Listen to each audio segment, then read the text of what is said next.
ఒకప్పుడు అందరూ ఒక చోట చేరి సంగీత దర్శకుడి ఊహల్లో నుంచి ప్రవహిస్తున్న బాణీలు బాగున్నాయో లేవో చర్చించుకుని ఆమోదముద్ర వేసాకే ఆ పాట బయటికి వచ్చేది.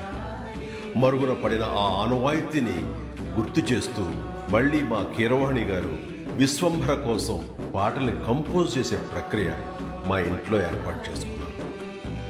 అది జరుగుతున్న సందర్భంలో మాకు పాత రోజులు గుర్తుకొచ్చాయి.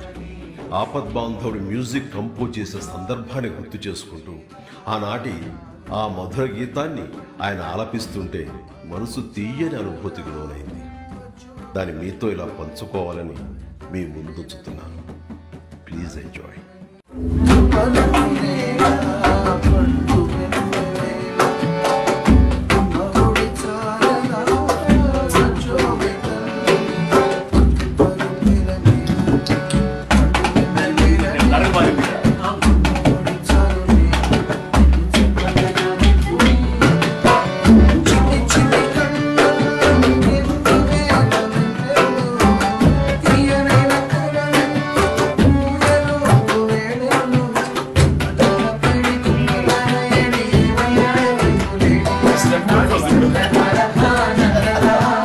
ఈరోజే జన్మించిన మా ఆస్కారుడు కీరవాణి గారికి హృదయపూర్వక జన్మదిన శుభాకాంక్షలు.